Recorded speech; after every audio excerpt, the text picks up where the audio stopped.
Everyone in the international assassin world knows you're the one lunatic who never used a code name and still ran around using your real name. You dyed your hair the brightest colors and picked the nastiest fights. You wouldn't even take a job unless it was dangerous enough. But just as you became the head of the world's #1 assassin organization, you were told that you were the Chen family's long-lost biological son, and the family had already adopted a son to take your place. You expected the usual rich family drama between the real heir and the fake one, but instead, he and your 3 sisters did everything they could to protect you.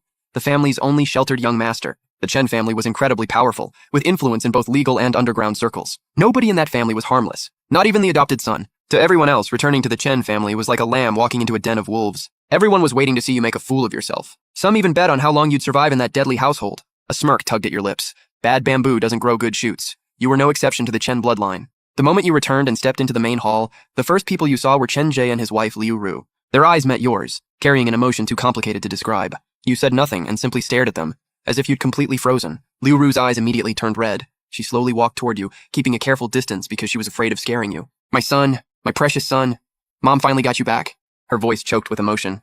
Everything you wore looked ordinary, but it still couldn't hide how strikingly handsome you were. You had the kind of sharp, flawless bone structure people instantly noticed. Under your left eye was the same beauty mark all 3 Chen sisters had, except yours was a vivid crimson. One look was enough to prove you carried Chen blood, having inherited the best features from everyone in the family. Mom, you looked at the beautiful woman in front of you and called out softly, sounding obedient, uneasy, and a little reserved. And me, I'm your dad. Seeing how well-behaved you were, Chen Jie quickly stepped closer.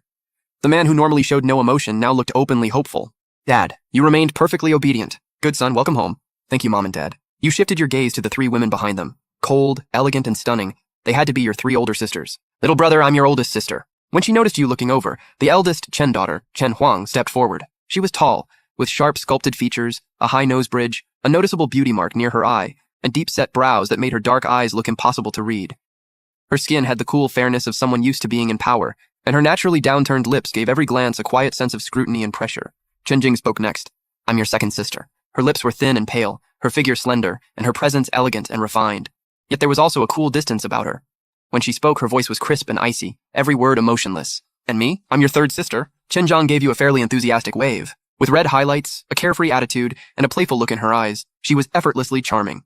When she smiled, her little fang made her look especially youthful. You greeted each of them politely, speaking openly and respectfully, which immediately made all 3 sisters like you more. It's not easy for the Chen family to produce such a sweet kid.